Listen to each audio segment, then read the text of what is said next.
Agora foi. Eu só não tô te vendo. Que incrível. É alguma coisa a ver com lá com, com o algoritmo deles, não sei por quê. Vai Não entender, sei. Eline. Bem, Mas vamos só perguntar se o pessoal que está nos vendo consegue te ver e me ver também. Pessoal, deem um feedback, digam se veem nós dois, só para a gente ter certeza. Digam lá se conseguem enxergar eu e o professor Milton. e é engraçado que eu consigo te ver. Olha que loucura. Que pena. É, Eu não consigo te ver, mas eu consigo te ouvir perfeitamente. tá, Olha, eles dizem que está tudo tá, perfeito. Vamos tá. começar, Milton? Vamos, sim. Bom, então Ufa, a gente está no teu Instagram, mas eu vou fazer a sua apresentação porque você é meu convidado, tá bem? tá bom. E Então, desculpa migrar, né? não, Desculpa não migrar, não sei tem, o que sem houve. problema. Ainda bem que você encontrou essa solução. Obrigada, obrigada a isso pela essa flexibilidade. Bom, então, professor Milton Marino, professor do The Rose Método há mais de 30 anos, é médico por formação e tem uma escola do The Rose Método em São Paulo, Verbo Divino, não é? Exato, É um exato. estudioso das filosofias da Índia, da anatomia, fisiologia e comportamento humano, áreas que atua com rigor técnico e excelência. Recentemente escreveu 8 livros, um para cada anga, para cada parte da prática do Swastika Yoga. O nome da conjuntura dos livros chama-se Swastika Yoga Bhasya, é isso, não é, Milton? É baixa, Bhashya, baixa. ó, que Isso, significa baixa. comentário. Comentário, exato. Ótimo. Exatamente isso. Bom, Milton, só então para contextualizar, as lives para a mudança eu comecei no mês de agosto, com o intuito de levar conhecimento de todas as áreas para as pessoas, para que elas possam se motivar, se inspirar em transformarem-se ainda mais, né, cada vez melhor. Acho que estamos aqui nesse mundo para isso, para nos tornarmos a nossa melhor versão. E nós fizemos recentemente, você fez comigo um acompanhamento, e eu pude comprovar realmente esse rigor e essa excelência técnica que você tem no seu trabalho. E eu percebi o quanto o seu trabalho é fundamental para as pessoas, né? Então, logo me veio a inspiração e a vontade de te convidar para falar um pouco do teu trabalho e falar um pouco também do yoga, porque eu acho que acho não, sabemos, né, que é uma filosofia que existe há milhares de anos, já corre esse nome pelos 4 cantos do mundo. Estima-se hoje que somos mais de 300 milhões de praticantes de alguma vertente, e isso sintetiza justamente o nome yoga, né? Essa junção, essa união, essa conexão que essa filosofia faz. Inclusive, estamos aqui unidos, né? Juntos, conectados. Então, yoga, vamos começar falando um pouco do yoga, né? O yoga, ela tem essa raiz yud, né? Que significa isso, ligar, né? Conectar. E eu queria agora que você falasse, mas o que que é essa conexão? O que que é esse yoga? O que que isso tudo significa? Você pode falar para nós isso? Ok, vamos lá. Então é interessante, né? A palavra yud. Obviamente, a palavra yud é a raiz yud sânscrita, que significa realmente juntar, unir, colocar uma coisa junto à outra. Ela só passa a ser utilizada no sentido de uma técnica com a finalidade de fundir você, o absoluto, somente a partir da Katha Upanishad. A gente está falando aí algo por volta do século V a.C., tá? Então, o yoga já existia, tá? Mas possivelmente não tinha um nome, ou tinha algum outro nome que realmente se perdeu no tempo. Apesar que se você volta, por exemplo, ao Rig Veda 5.81.1, você tem uma frase que é assim: Yum Jate Mana Uta Yum Jate de Yoyo Vipraya, Viprasya, Brihato, Vipashchita. Então, resumindo, quer dizer assim, os iluminados unem somente esses pensamentos à divindade iluminadora, ao vasto luminoso na consciência. Isso sintetiza yoga, né? Na realidade, sintetiza yoga em si. Mas você percebe que essa palavra yunjate, ele é um verbo, na realidade, que é fundir o quê? Mana, a mente, com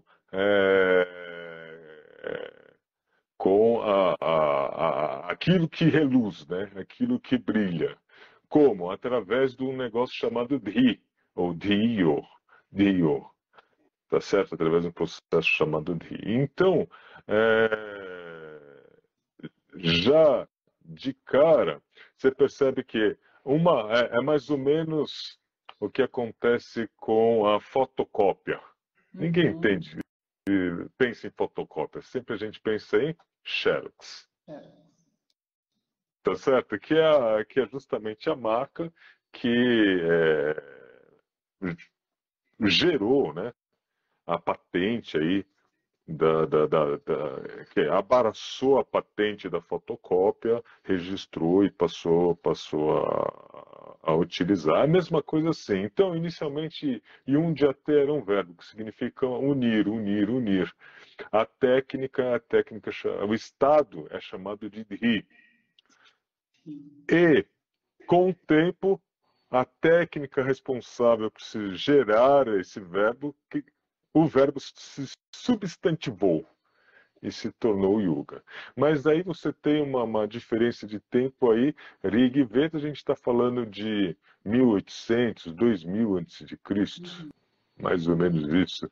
A Katha Upanishad, a gente está falando aí de século V, século VI, antes de Cristo. Então você tem mais de 1500 anos. Até que aquela técnica que era utilizada a fim de entrar no estado de consciência expandida e que permitia ao bardo védico a compor os seus hinos, ela se transforma, tá certo? Ganhando a sua nomenclatura técnica. Pode perguntar. Não, eu ia então, para sintetizar isso, então o yoga, ele é uma técnica. Ele é uma técnica que gera esse estado de fusão entre a mente e aquilo que reluz.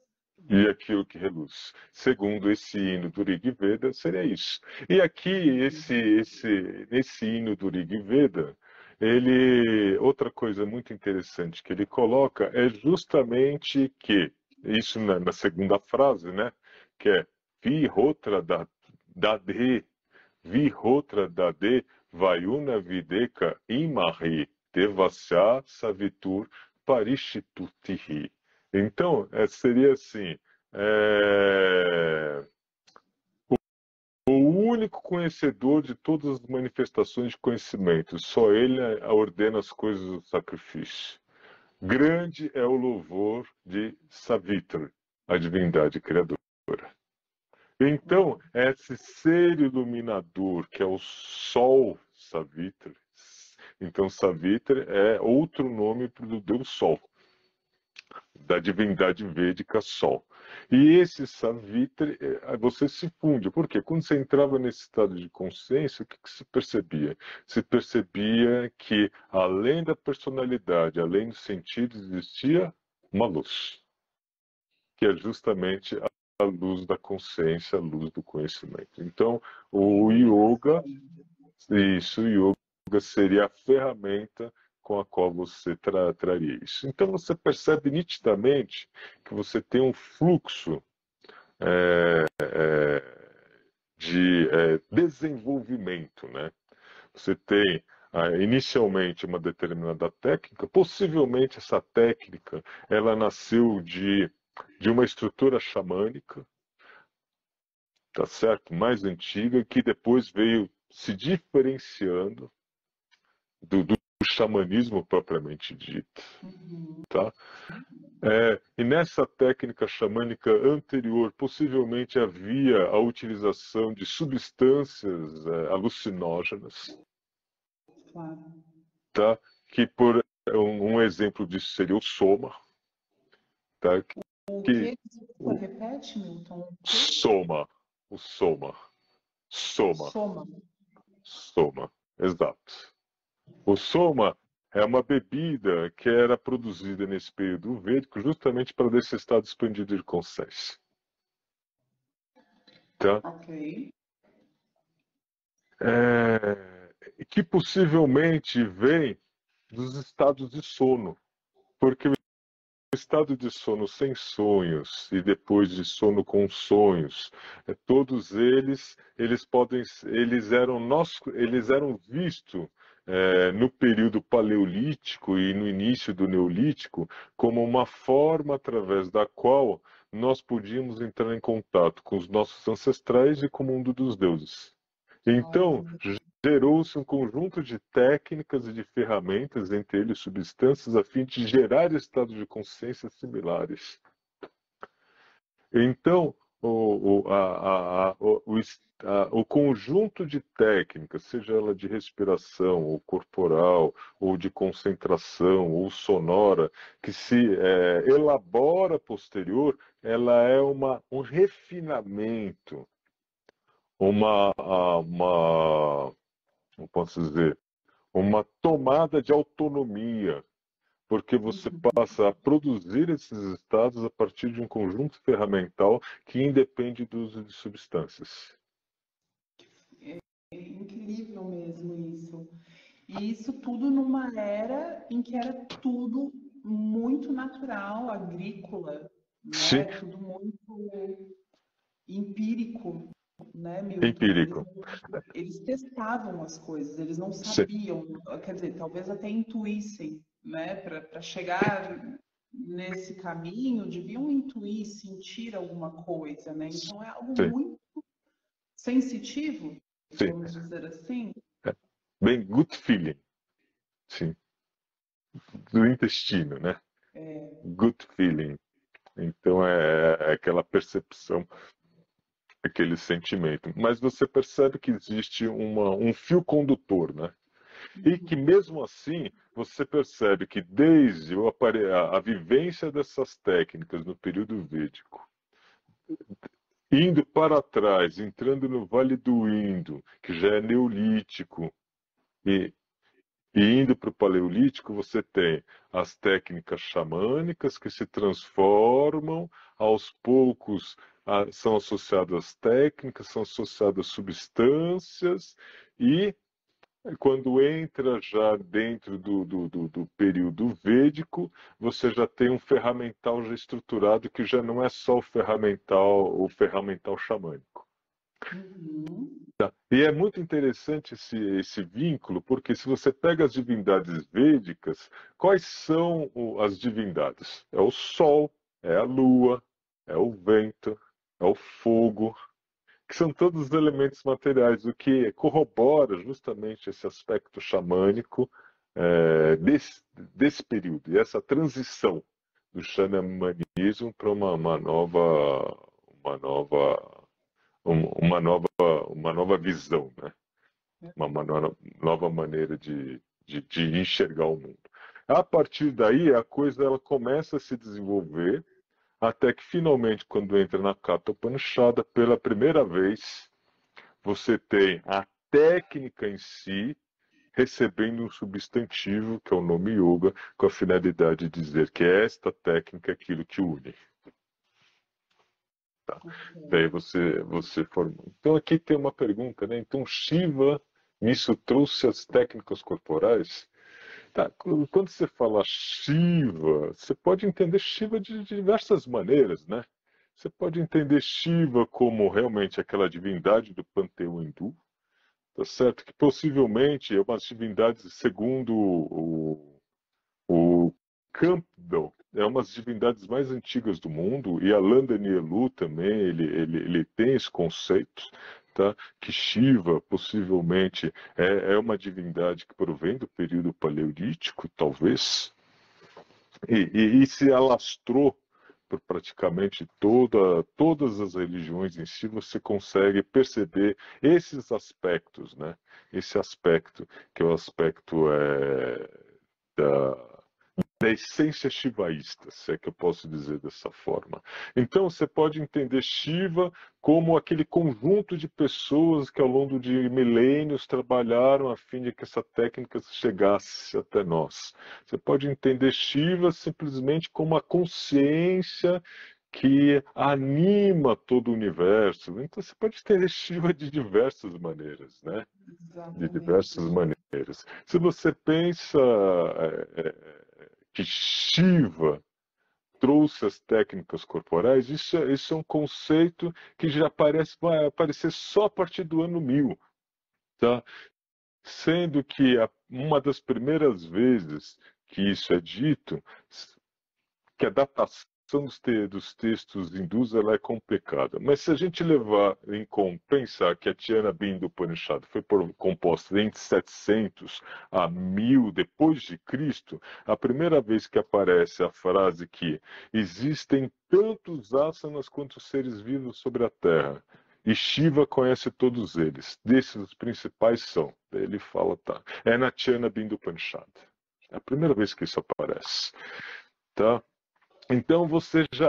E o que, que acontece? Você já está entrando aí num período onde a mitologia já está formada, tá certo? A imagem de Shiva, que é aquela divindade que estava lá, que veio autóctone lá do Vale do Indo, muito antiga, que penetra e dentro da civilização védica, que se funde a uma outra divindade chamada Rudra, até que finalmente ganha um corpo e uma importância sem igual dentro do hinduísmo.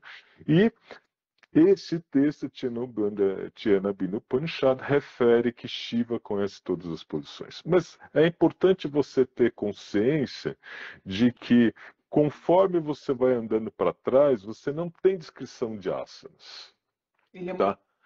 recente, essa questão do asana ela é muito recente, né? Ela Porque é não era uma recente. técnica em si que gerava essa expansão e essa iluminação, não é? Sim. Eram outras técnicas. Eram outras técnicas, entre elas o mantra, as técnicas de respiração e de concentração, elas eram o carro-chefe. E o asana entrava como? E- Em dar estabilidade, a estabilidade corporal. Então entrava principalmente as técnicas sentadas. Tá, Milton, mas isso quer dizer que não existiam outros asanas? As primeiras descrições de asanas não sentados, normalmente dentro do contexto da ascese, ou seja, de tapasya, ou seja, um conjunto de técnicas de autossuperação que gera uma energia intensa semelhante ao fogo e que essa energia intensa semelhante ao fogo tem um efeito purificador, de limpeza. Uhum. Tá? Ela aparece não dentro do hinduísmo, mas dentro da geografia de Strabo, que é um historiador romano e que faz a compilação de textos associados à invasão de Alexandre o Grande na Índia. A invasão de Alexandre o Grande, o imperador macedônico, ele acontece por volta de 3 a.C. Logo, nesse período, na descrição da geografia de Strabo, você tem a descrição de yogins que ficam de cabeça para baixo, que ficam pendurados numa árvore, que ficam com o braço levantado para cima até necrosar, que ficam numa perna, no pé só, que ficam sobre o sol tórrido. Isso é ácido. Tá? Mas você percebe que ele entra mais no sentido de uma base, que ele entra no sentido é, de, é, É mais com o de fim de a, atingir a superação em a si, né? superação de si E mesmo. não de fazer Exato. a técnica só porque sim, Sim. né? Não é? E, e essas mesmas técnicas, nesse mesmo sentido, ela passa a ser descrita dentro do Mahabharata. O Mahabharata tem essa composição que pode variar desde 400 a.C. a 400 depois de Cristo, por alguns autores, até 200 a.C. a 200 depois de Cristo para outros autores. Então, a presença da descrição do asana já está justamente nas interpolações mais tardias. Então, a gente começa a perceber aí a presença do asana como vrikshasana sendo descrito aí por volta de 200 antes de Cristo, sendo citado, né? Não é uma descrição. E não tem nome. Não tem nome. 200 antes de Cristo. Agora, quando a primeira vez que você tem um asana não sentado muscular sendo descrito, é num texto chamado Vimanarchana Kalpa, que é por volta do século 1000 depois, século 10 depois de Cristo, do século 10 depois de Cristo, e que descreve o Mayurasana. Tá certo? Então, o Mayurasana é descrito pela primeira vez como um asana não sentado, um asana que pode ser classificado como Kriyanasana, um asana que tem ação, que tem movimento, que tem uma ação sobre o corpo, propriamente dito, né? Que não é uma posição de meditação. Logo, quando você fala Shiva trouxe as técnicas corporais, isso é muito amplo, né? Isso é muito amplo, não é baseado em fatos históricos, não é baseado em textos, é baseado numa junção de um discurso mitológico. Até porque nem se sabe se Shiva era um homem ou era uma mulher, né? Se realmente ele existiu ou não existiu, como você disse. Exato. Depende, né? Depende do ponto de Depende. vista. Depende do ponto de vista. Mas o interessante disso, Milton, é que como ele foi se modernizando ao longo dessas eras e desses milênios todos, né? Então, pensa, ele começou com uma coisa xamânica, né? Umas pequenas técnicas, e depois se tornou um conglomerado de técnicas para atingir uma finalidade que continua sendo a mesma. Que continua sendo a mesma. E esse processo não é um processo que parou, ele continua nos dias de hoje. Então, quando você pega alguns asanas que nós executamos hoje em dia, ele tem uma nítida influência ocidental, um efeito que é chamado de efeito pizza. Então, você teve contato com o Oriente, a assimilação dessas técnicas, entre eles, entre os pioneiros, nós temos aí John Woodruff, tá certo? E a Blavatsky, Annie Besant, Alcott. Então, você tem a pegada da escola teosófica que vai para o Oriente, traduz uma grande quantidade de textos, inclusive a primeira tradução dos Yoga Upanishads é feita pela escola teosófica. Inclusive, quem patrocinou e patrocinou a edição dos livros da escola Kaula, da tradução e edição feita pelo John Woodruff, tem dedo da escola teosófica. Perfeito? E isto vem para o Ocidente assimila, tem um processo de incorporação cultural, transformação e devolução. E o Oriente recebe aquilo novamente, processa e devolve para você, como se fosse algo ancestral e antigo. Tá? Isso acontece, por exemplo, com os asanas. Muitos asanas, eles passam por esse processo. E daí você vai falar, mas isso está errado. Se você pensar em asana como uma fotografia, está errado. Mas asana não é uma fotografia. Asana é um conceito. Qual o conceito? É uma posição firme, estável, estética, com a atitude interior na qual você localiza a consciência e você visualiza. Dentro desse contexto, o que pode ser asana? Daí eu pego novamente, agarro a frase do nosso amigo e falo: Shiva, nisso trouxe as técnicas corporais? Sim, Shiva conhece todos os asanas, existem tantos asanas quanto seres vivos sobre a Terra. Entendeu? Então, o que eu quero dizer? Qualquer coisa é asana, desde que entre no conceito. Então, não está errado. Ele foi, mas foi, bateu e voltou. Um exemplo disso nítido é o Parigasana, que aparece primeira vez dentro do yoga, depois do contato com, na Índia, do Raj britânico, já com a próxima à sua independência, você tem aí o aparecimento do Parigasana, com o contato da ginástica sueca. No fundo, tudo vai ser asana, né? Se tiver esse Vai. conceito, se tiver aquela mentalidade que você citou há pouco. Mas sabe uma coisa que eu acho bastante interessante, Milton, que alguns escritores, acho que a grande maioria, entende também o yoga como superação, né? Como você mesmo disse, né? No sentido de... Qual foi a palavra que você usou? De ascese? Tapasya. Ascese, isso. Uhum. Exato. Então, talvez, ok, a gente consiga hoje fazer asanas complexos e elaborados e tudo mais, mas isso não necessariamente é um estado de superação. Imagina uma bailarina, por exemplo, que tem uma grande flexibilidade e consegue fazer aquilo sem nenhum estado de superação em si, mas ficar sentado com as pernas cruzadas por muito tempo seja mais superação do que propriamente a técnica de flexibilidade, né? Então, eu não vejo, pelo menos no meu ponto de vista, posso estar completamente errada em relação a isso, mas eu não vejo o yoga como algo muito relacionado ao físico.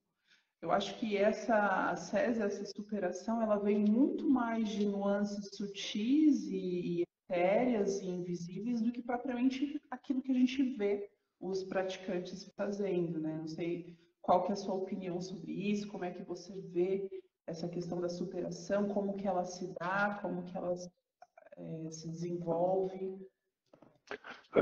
A superação, ela entra junto com o próprio desenvolvimento do yoga, tá? Desde sua origem, os próprios textos védicos até, eles enxergam a criação do universo como um sol que, ao fazer autossuperação, gera o calor.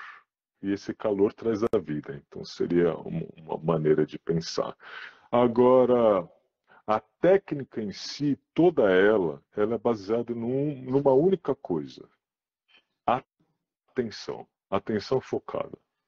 Todas elas convergem para isso. Mantra. Você não faz o mantra pensando em outra coisa. Você faz o mantra focado no que você está fazendo.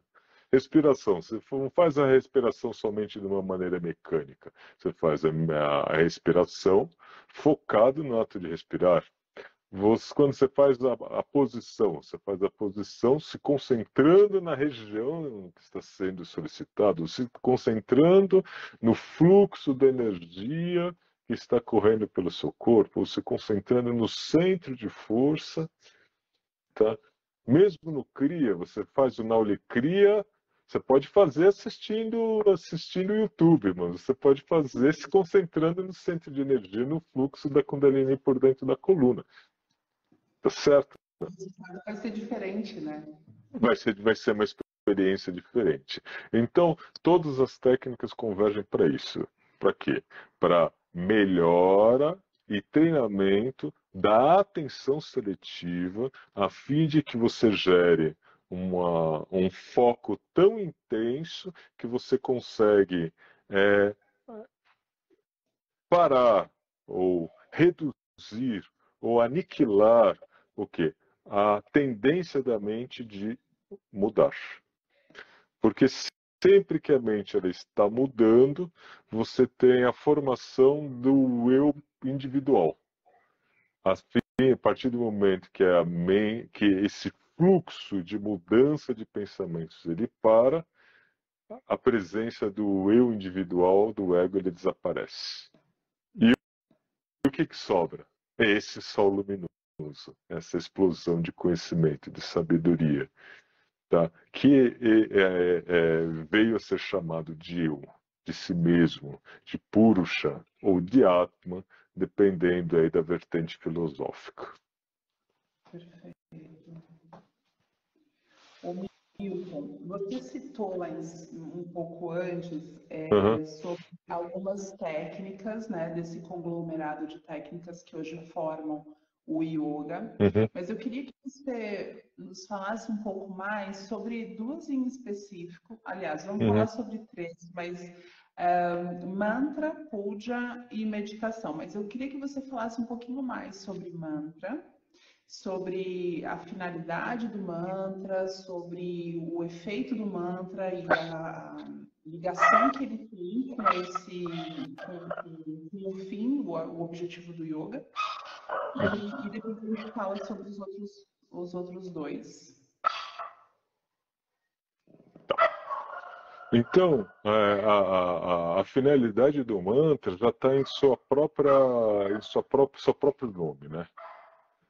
Tra é um substantivo usado sempre quando você tem algo que vai se tornar um instrumento, uma ferramenta. E man é mente, é o pensamento. Então é um instrumento da mente.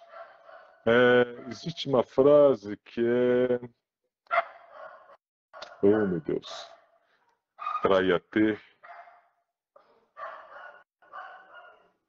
Iti Mantraha. Algo como Trayate Mantra Iti Mantraha. Mas eu não lembro a frase como um todo, assim, numa primeira. Mas quer dizer o quê? Mantra é um instrumento que salva a mente. Mas que salva a mente do quê?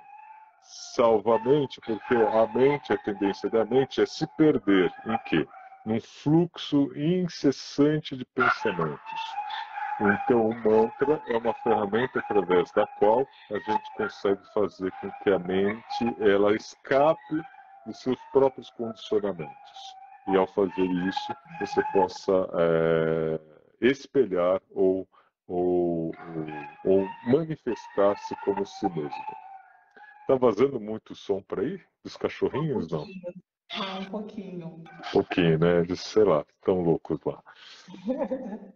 É, Estão fazendo então, mantra. estou fazendo mantra. Então, inicialmente, de cara, a primeira função do mantra é justamente a função de servir como uma ferramenta que facilita o processo de parada da mente. Mas existe uma coisa que vai um pouco além.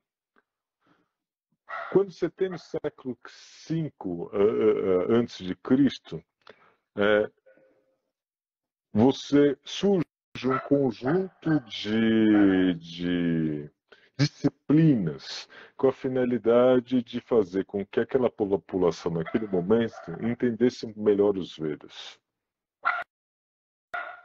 Tá?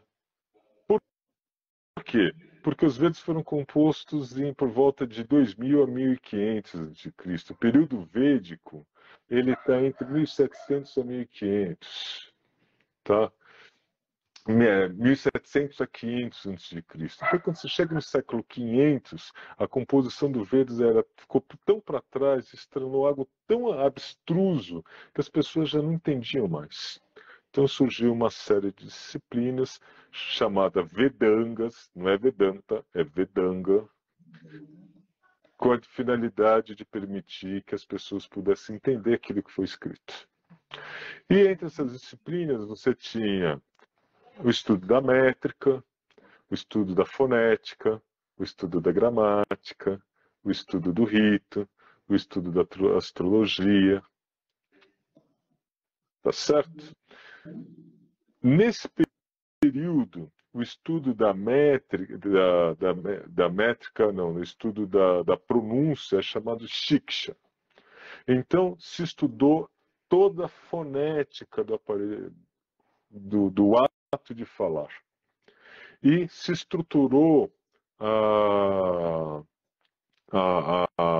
os fonemas das palavras sânscritas, dando o formato que a gente veio a conhecer hoje em dia como Varnamala, que é a estruturação das letras num quadro no qual começa com as vogais e depois passa para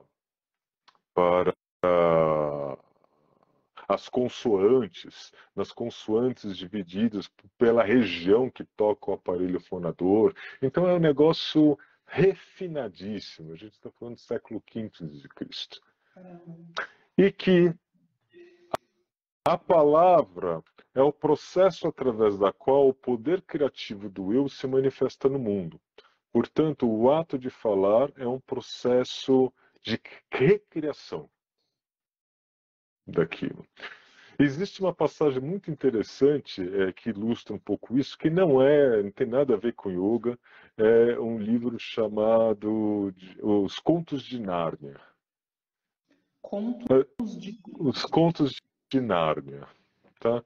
E nos Contos de Nárnia, todos já ouviram falar de Aslan, o leão, né? Num dos contos que é muito conhecido, que é Feiticeiro e Guarda-Roupa. Tá? Mas existe um outro texto, que é um texto muito mais antigo, que vem antes desse conto da Feiticeira e Guarda-Roupa, que é as crianças elas acharam um portal. E nesse portal elas entraram numa outra dimensão. E nessa dimensão que elas entraram não existia nada. Era um escuro homogêneo, e não existia nada a não ser elas mesmas. E depois elas escutam um ruído. É um rugido. E nesse rugido aparece um leão. E esse leão, ele vai rugindo, conforme ele vai rugindo, o universo ele vai ganhando. E falando, o universo ele vai ganhando forma. E aparece o mundo de Nárnia, ele nasce ali, nesse momento. Então, você percebe que você tem um conjunto, nesse conto, um conjunto de símbolos arquetípicos, né? Que é o grande vazio, a total escuridão homogênea, né? Que seria o oceano de leite, o que está além da nossa compreensão, o que está além do intelecto. Daí nele aparece um leão que ruge, ou seja, a vibração primordial. E justamente esse leão, com a sua juba, né, dourada, ele se assemelha ao sol, né? O sol que cria, o sol que traz luz. Você entendeu? É um símbolo solar, é um símbolo da criação, é um símbolo da libertação. E ele ruge. E do rugido, ou seja, da vibração, nasce o universo. Então, existe esse conjunto de símbolos arquetípicos, ele está presente dentro de um conjunto de textos que são chamados, de uma maneira bem genérica, de mantra shastra, e que descrevem a formação do universo através da vibração. E que o universo em si, cada coisa tem um nome verdadeiro. E esse nome verdadeiro, ele está dentro da construção do alfabeto. O alfabeto são as primeiras, são as menores possibilidades fonadoras. Então é o eu, o sol se expressando através da mente, gerando as vibrações fonéticas que se expressam no mundo e constroem as palavras, e constroem o nosso raciocínio, e constroem a nossa vida de relação com o universo. Logo, cada Bidya Mantra se transforma numa vibração universal. Por isso, Ya, associado a que é a vibração, portanto, Ya, se transforma na essência sonora, na vibração única associada ao elemento ar, a tudo que é gasoso. Portanto, qual a divindade associada ao ar? Vayu. A divindade mitológica se associa a um mantra que se associa a um elemento. Então você tem uma construção, né? Um vínculo, na qual os Bidya Mantras eles são criados. A é a letra inicial do alfabeto, é o alfaga, é o alfa. Portanto, ele é associado a Brahma, ao Criador, ao Pai. A é a letra dele. Da mesma forma que I é associado à mãe. É a letra feminina por excelência. E assim sucessivamente. Logo, o mantra ele é uma ciência extremamente complexa, na qual você tem sempre uma imagem arquetípica associada a um fonema, tá certo? E esse fonema ele tem uma reverberação no nosso corpo interno, uma reverberação no mundo interno.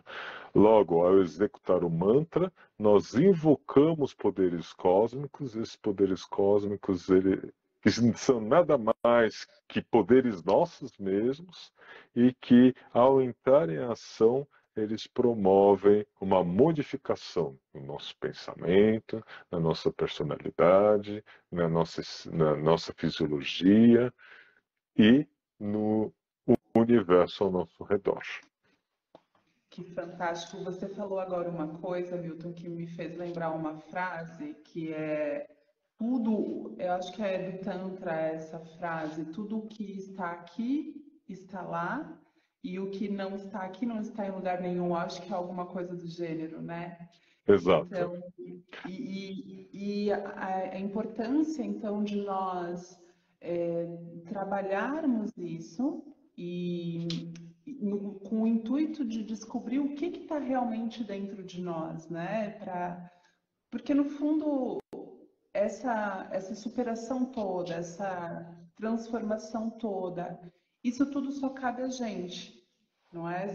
Só cabe a gente fazer. E definindo essas técnicas, definindo esse fio condutor que vai nos levar, a gente vai chegar naquilo que nós somos de melhor, não é? Então, o que eu quero dizer com isso é que não importa, talvez, a vertente, não importa, talvez, a época, o tempo, mas o porquê que nós estamos fazendo isso tudo, né? Trabalhando o yoga, qual é o objetivo do yoga? Onde que eu quero chegar com isso? Está dentro de nós essa resposta, né? E essas ferramentas todas, esse conhecimento todo que você está nos dando e que a gente vai aprendendo, vai fazer com que a gente chegue a esse ponto, né? Vai trazer para nós essa visão.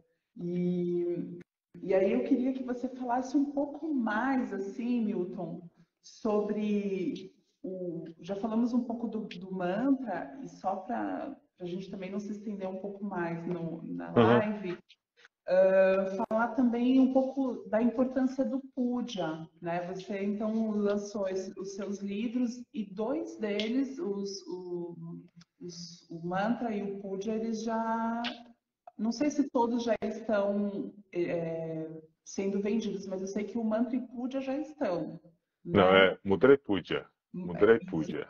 Mantra e Mudra puja. Puja. Isso. Exatamente, desculpa. E eu queria que você falasse um pouco mais do puja, porque assim como você falou sobre a importância do mantra, né? A mente se perde muito, a mente ela dispersa muito. E quanto mais dispersa, mais infelicidade gera, né? Mais ansiedade, mais, enfim, estados somatizados negativos a gente acaba tendo. E eu sei que o Puja, pelo menos para mim, ele funciona nesse contexto de expansão do ser, de trazer à tona aquilo que eu tenho de melhor. O Puja funciona muito, né? Então eu queria que você falasse um pouco da estrutura do Puja, como ele funciona, para que ele funciona e, enfim, da sua visão sobre ele. O Puja em si, o mecanismo fisiológico de funcionamento dele tem a ver com gratidão. Descobriu-se, principalmente em pesquisas recentes, que a gratidão libera um conjunto de substâncias no cérebro, entre elas serotonina e dopamina, associados ao prazer e associados à recompensa. E tudo isso se vem a partir justamente da nossa capacidade de enxergar o outro a partir do que nós chamamos de teoria da mente. A teoria da mente é: eu tenho uma mente. Se eu tenho uma mente, você tem uma mente. Então, mediante trejeitos, sorriso, olhar, você consegue perceber e ter uma ideia do que o outro está pensando. Tá certo? Então, ao executar o puja e você enxergar que as coisas que chegam a você, na realidade, são um presente vindo do absoluto, esse absoluto, se você é uma pessoa religiosa, você pode, digo restringir, mas você pode sintetizá-lo no ícone. Que pode ser a cruz, que pode ser Jesus, que pode ser Shiva, que pode ser, dentro do hinduísmo, uma série de conceitos. E, utilizando essa teoria da mente projetada, seria um fenômeno semelhante ao animismo, né? Você, ao executar o puja, aquele ícone, você está agradecendo a tudo, a todo o universo, por tudo que você tem, seja bom ou seja ruim. Porque bom ou ruim é uma interpretação sua. Porque muitas vezes o ruim, em alguns anos, se transforma em algo bom. Ou traz algo bom. Então, ou o contrário também. Tá? Então, ao executar o puja, nós pegamos duas ferramentas poderosíssimas do ser humano. Uma que é a ação, é o agir. E a outra que é o amor. E o amor ele é associado à gratidão. E você projeta isso na execução daquele puja. Então você dá o melhor de si ao executar aquela ação, não pensando nos frutos da ação e com todo o seu amor.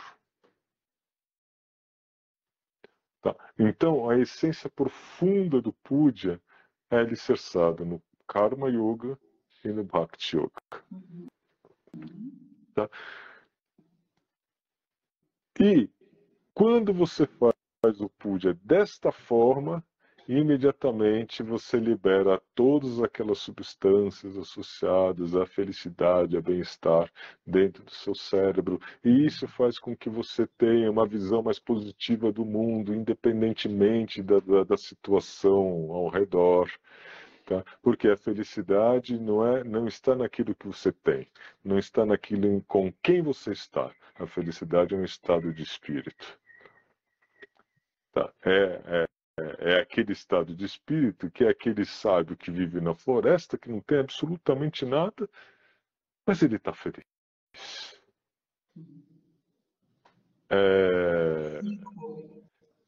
E, portanto, isso pode ser gerado por nós, vivendo aqui no mundo. Eu tenho sempre uma frase que eu costumava dizer: qual é aquela pessoa que pode ter tudo, todas as riquezas do mundo aos seus pés? É aquela pessoa que já não precisa de mais absolutamente nada. Então, a partir do momento onde aquela xícara furada que você tem dentro de você, que você tenta preencher com todo tipo de coisa, mas não consegue porque ela está furada, assim que ela é fechada, imediatamente você se torna pleno e não precisa colocar mais nada dentro. E o puja ele tem essa característica. Por isso, muitas vezes a palavra puja vem no português a dar coisas como pujante. Sim. Quer dizer, algo forte, né? A sobra, a força.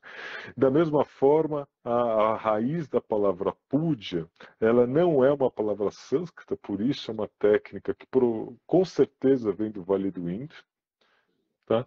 E que vem das religiões autóctones que se fundiram com a comunidade ariana que chegou à Índia, mais ou menos nesse período entre 2,5 a 2 a.C., e isso você tem um sincretismo, uma fusão dessas duas culturas, e cuja raiz dravídica significa, entre outras coisas, ofertar flores, porque era o hábito de ofertar flores e frutos aos ícones das divindades, a Mãe Terra, excessivamente. E na Índia esse negócio é muito louco, né?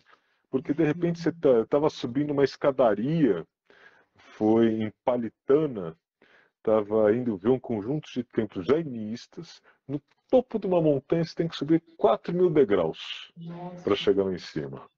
Daí você começa de madrugada, né? Cheguei lá às 5 da manhã, a gente começa a subir. Daí no meio do caminho tinha uma pedra. O que fizeram naquela pedra? Aquela pedra parecia a imagem de uma mulher. Pintaram ela de vermelho, meteram um sari e já tinha flores e frutos no pé da estátua. Virou ponto de puja. Por quê? Porque aquilo se transformou num ícone de um símbolo. E o símbolo, ele fala com os arquétipos do nosso inconsciente. Então, pronto. Ela já se transformou uma imagem da deusa e lá já estavam sendo feito puja. E o puja, ele pode ser feito com objetos externos, que seriam o barra puja, né? O puja externo, que pode ganhar uma conotação ritualística gigantesca, tá certo? Com diversas etapas, tá? Ou que pode ser uma coisa muito simples, muito singela. Simplesmente é aquela inspiração, aquele ato de coração do devoto que não vai pedir nada, mas que vai simplesmente lá para ter uma visão daquela imagem. Porque aquela imagem, de uma maneira inconsciente, inspira ele. Já o preenche, né? Já Já o gera o preenche por sentimento si que ele só. quer. Uhum. Já o preenche por si só. Então isso me lembra aquela música que quem canta é a Elis Regina, que é... Oh, meu Deus. Sou caipira, pira para Nossa Senhora de Aparecida. Então, eu me esqueci o nome. Oh, meu Deus. Mas que tem um momento que ele fala assim, eu não sei rezar, mas eu tô aqui, Sim. só para te olhar. E quem sabe que nesse olhar a gente se entenda, né? A gente comungue de algo importante e poderoso.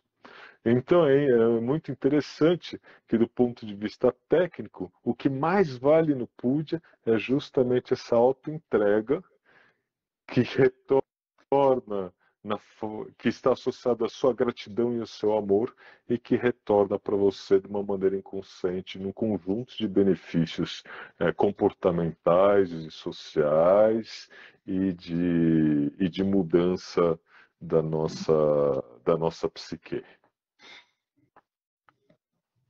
Posso fazer aqui uma reflexão? Pode. O objetivo final, então, do puja é o próprio puja em si, É a né? própria pudice. Não tem algo para além dele, porque se houver Não. algo para além dele, uma intenção de receber algo, ele já se perde. Ele já Já, deixa de fazer sentido, já, não é? exatamente pela própria teoria da mente, né?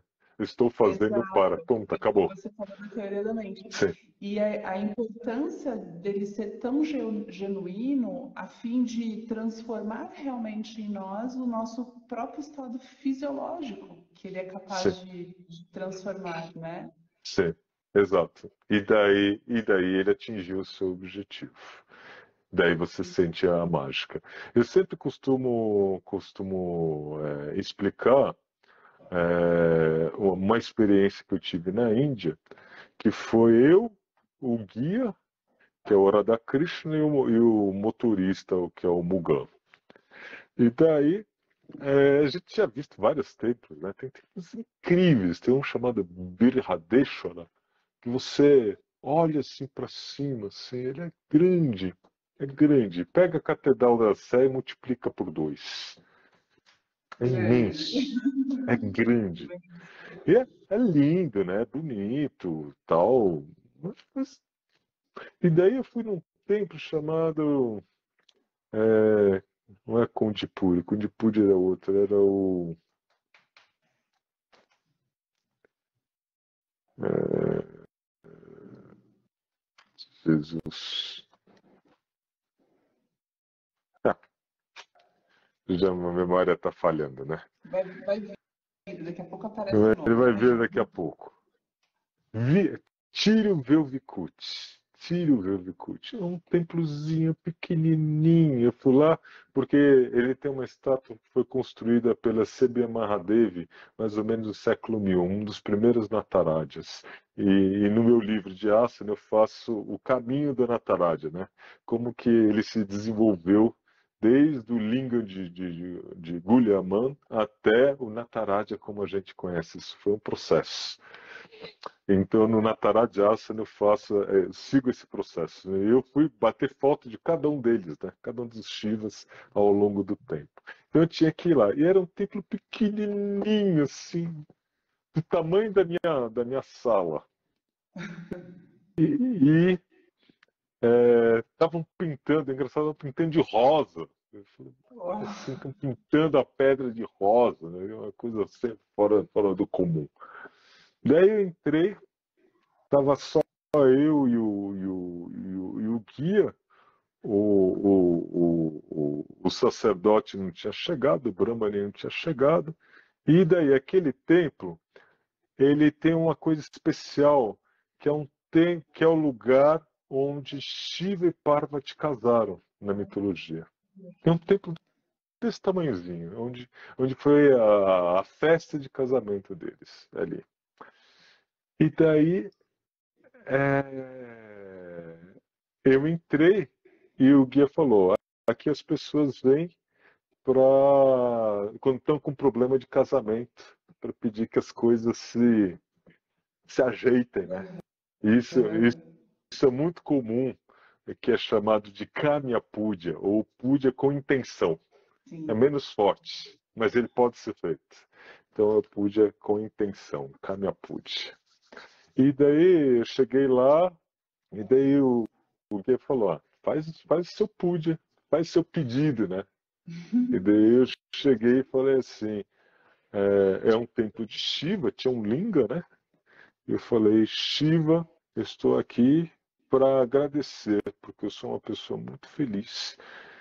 Apesar de existir problemas em todos os relacionamentos, eu sou uma pessoa muito feliz com a minha esposa. Então eu não vim para pedir nada, eu vim para te agradecer. Assim que eu pronunciei isso em inglês, o guia começou a chorar. Oh. Ele tinha 78 anos, ele começou a chorar, daí algo aconteceu, né? Que esse algo o quê? É algo nosso. Nós criamos uma comunicação. E nessa comunicação, eu também fiquei emocionado. Daí só a visão de mundo muda, né? E daí é como se as paredes ganhassem vida, né? Exato. Então, como se tudo ficasse eletrificado. E daí o motorista que estava fora, a hora que entrou, ele parou e ficou quieto. Algo aconteceu. Ele já sentiu. Nem viu a nossa cara. Algo aconteceu. Não Então, precisou, né? não Ele sentiu mesmo, precisou. né? Ele sentiu mesmo, não precisou. Então, para você ver que as coisas grandiosas podem te inspirar, mas às vezes não é ela. Às vezes é a coisa certa, no lugar certo, da maneira certa, com a palavra certa, pumba, dá o pluque. Exato. E toda vez que você faz o seu puja, mesmo que seja aquele puja singelo, uma Manasika Puja bem certinho dentro do Swastika Yoga em 4 etapas, se você conseguir gerar isso de coração, ou seu professor conseguir usar a palavra da maneira certa, aquilo vai tocar lá dentro, na tecla certa. E a mágica acontece. Quando essa mágica acontecer, a aula vai ser tão mágica quanto aquele puja. Tanto para o professor quanto para o aluno, Quanto né? professor, Porque quanto vai para o haver aluno. ali uma conexão, como houve Uma a conexão conexão. entre você e o guia, né? Exato. Exatamente isso. Que bonito isso, Milton, que legal.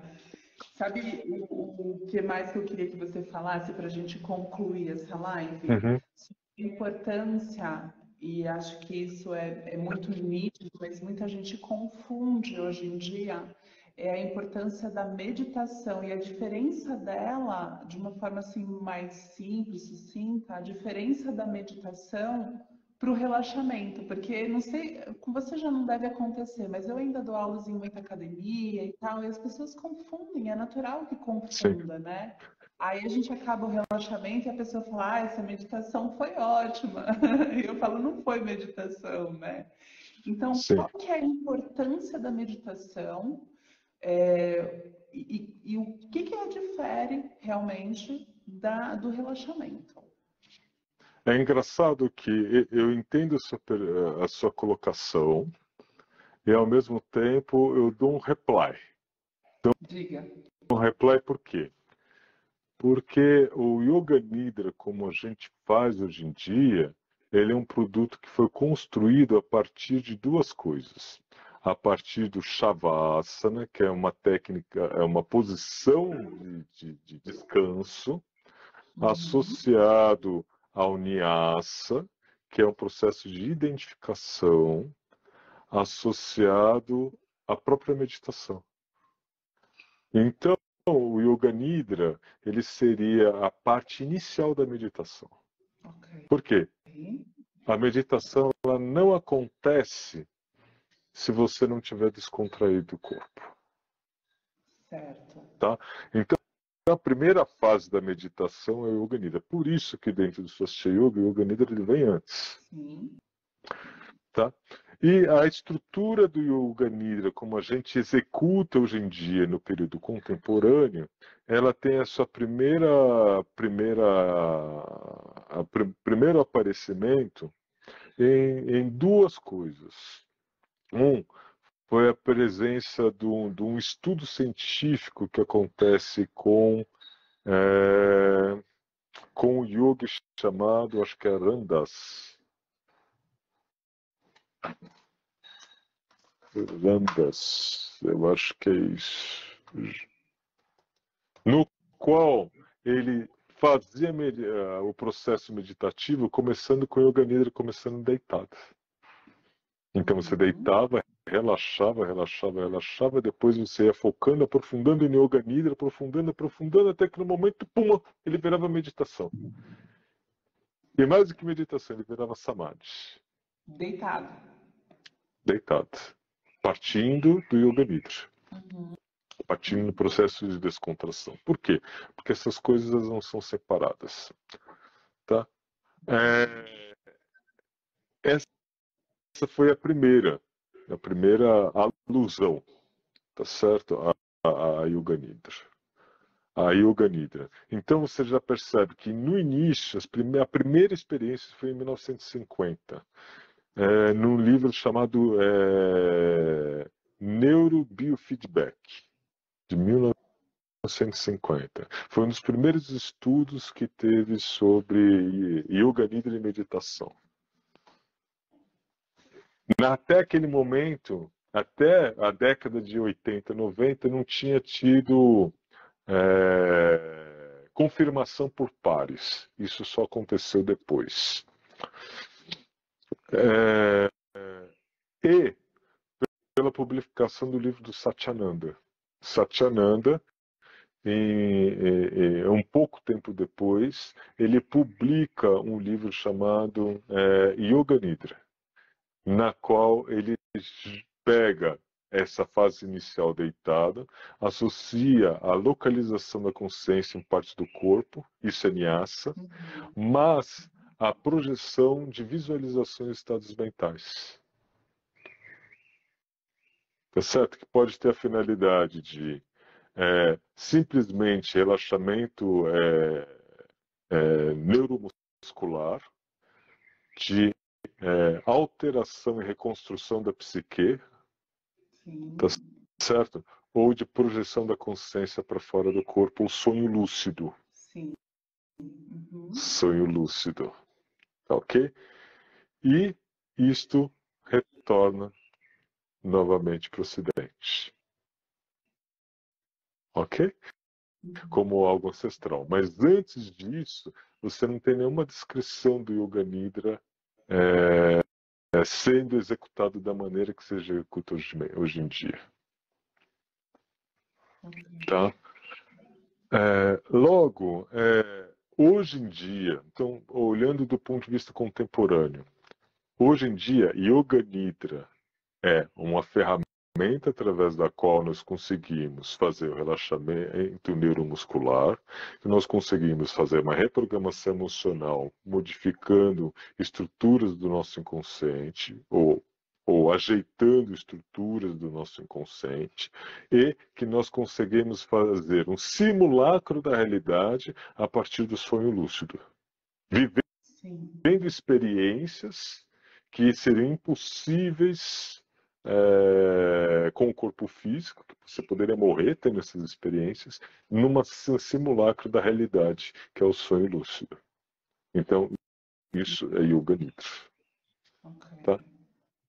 Que é totalmente diferente do que é meditação. Meditação é uma ferramenta que se baseia inicialmente no Yoga Nidra, porque é fundamental você ter uma descontração neuromuscular, porque enquanto existir tensão, é impossível você conseguir manter o foco. Por quê? Porque o movimento da mente, ele e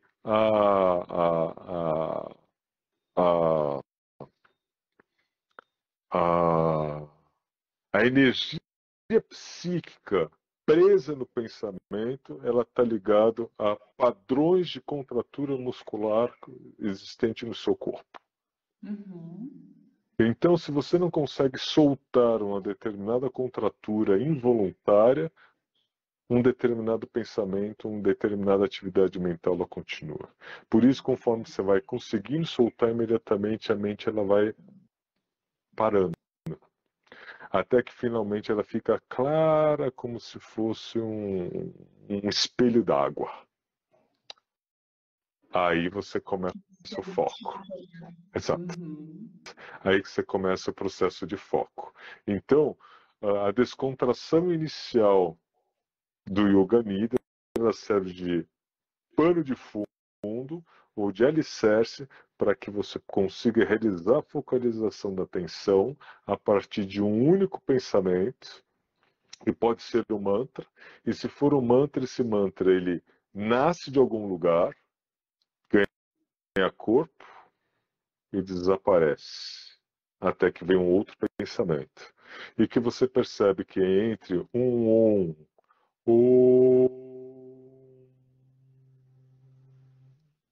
e o próximo, tem um algo que não é pensamento e que é vazio. Vazio de pensamento, mas que há uma seidade. Quando você consegue entrar nisto e expandir, ou seja, quando a vocalização do pensamento desaparece, da vocalização do mantra, que é um pensamento, desaparece, imediatamente a meditação aconteceu, que é o estado de ensimesmamento. E que esse ensimesmamento, esse si mesmo, não é personalidade, porque a personalidade ele tem todo o processo evolutivo associado. Perfeito? Então, no momento contemporâneo, faz todo sentido. Yoga Nidra é uma coisa totalmente diferente de meditação. Tá? E que elas não devem ser confundidas. Mas é importante que se conheça a história e a evolução dessa técnica ao longo do tempo. E até essa história é motivo da grande mistureba e bagunça que o leigo faz. Hoje em dia. Mas é fundamental, né, esse estado que o Yoga Nidra gera, então ele é fundamental, mas ele também pode ser atingido com a respiração, não pode, Milton? Pode. Porque a gente divide as técnicas e divide o ser humano porque a mente precisa disso. Mas elas não são dissociadas. Exato. Você não há como, você está nessa estrutura. E essa estrutura ela tem tudo. Então, quando a respiração para, a mente para. Tá certo?